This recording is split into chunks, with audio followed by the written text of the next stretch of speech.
Assalamualaikum warahmatullahi wabarakatuh. Kembali lagi bersama kami, Saksi Misteri. Di video kali ini saya akan menceritakan sebuah kisah misteri tentang supir pengantar jenazah. Kisah ini diangkat dari seorang narasumber yang dimana nama dan tempat sudah kami samarkan agar menjaga dari hal yang tidak diinginkan di kemudian hari. Kisah ini menceritakan tentang seorang pengantar jenazah yang diantar oleh mayat jenazahnya sendiri. Tapi sebelum masuk ke ceritanya, jangan lupa ambil posisi yang paling nyaman dan bunyikan tombol lonceng notifikasinya. Dan cerita pun dimulai.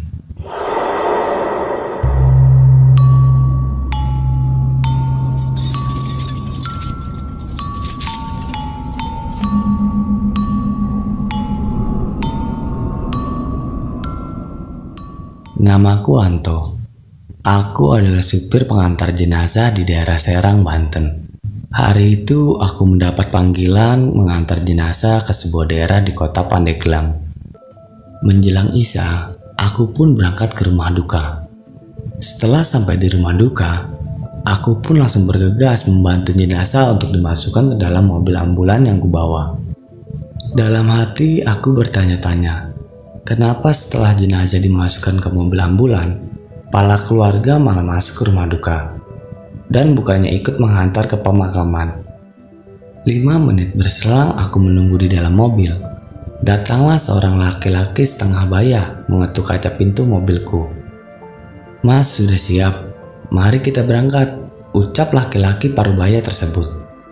Spontan aku kaget dan menjawab, "Iya Pak, tapi kenapa anggota keluarganya nggak pada ikut ya?" "Saya dengan siapa mengantarkan jenazah ini ke pemakaman," jawabku. "Kamu dengan saya Mas, dan anak saya yang di belakang," ucap lelaki tersebut sambil masuk ke mobil duduk di sampingku.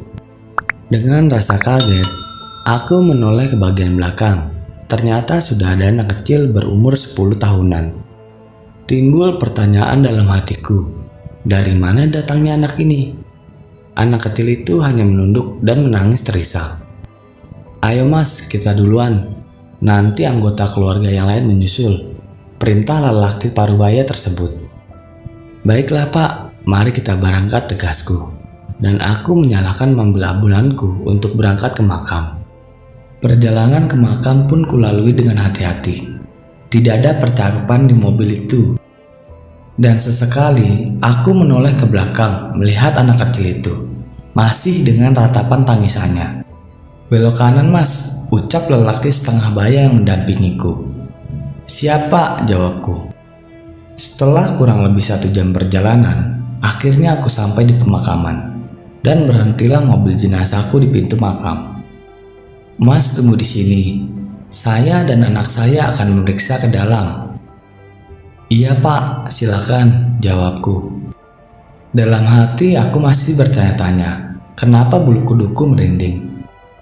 Lalu ku tengok ke belakang mobil, hanya peti jenazah yang kulihat. Dan setengah jam kemudian, lelaki parubaya itu dan anaknya datang kembali menemuiku di dalam mobil. "Oh iya Mas, sampean tunggu di sini saja ya. Sebentar lagi jenazah akan ada yang membawa ke dalam." Dan juga sambil menunggu anggota keluarga yang lain datang, ujar lelaki parubaya itu. "Baik Pak," jawabku. "Oh iya Mas, kita belum kenalan. Aku Darmo," ucap lelaki parubaya itu tanpa berjabat tangan yang berdiri di luar mobil ambulan. "Saya Anto Pak," jawabku. Dan kemudian lelaki parubaya dan anaknya masuk lagi ke area pemakaman.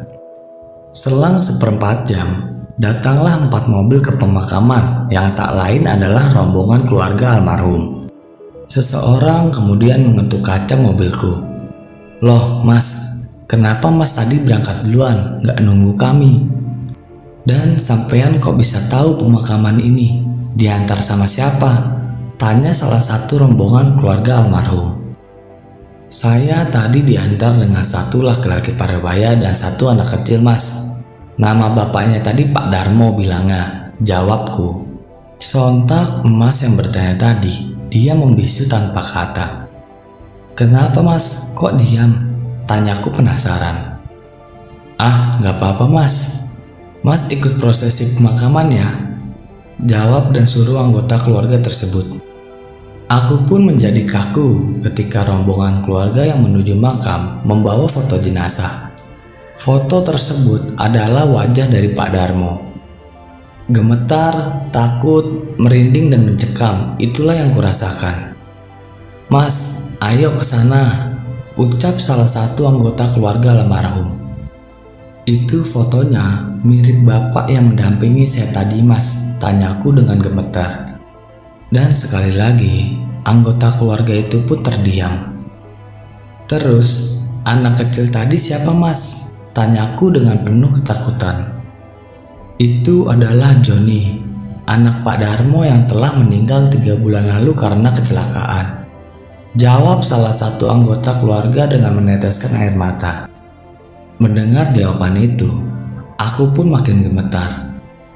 Ternyata yang mengantar jenazah tersebut adalah jenazahnya sendiri. Gumamku dalam hati yang penuh ketakutan. Setelah pemakaman selesai, aku dan rombongan keluarga almarhum kembali pulang ke rumahnya masing-masing. Di saat perjalanan pulang ke rumah, tidak ada hal aneh yang terjadi.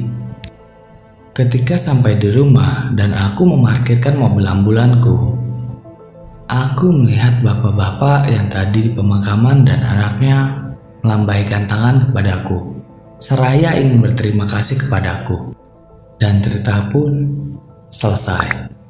Bagi teman-teman yang menonton video ini sampai habis, saya ucapkan terima kasih banyak dan nantikan video-video kami selanjutnya. Wassalam.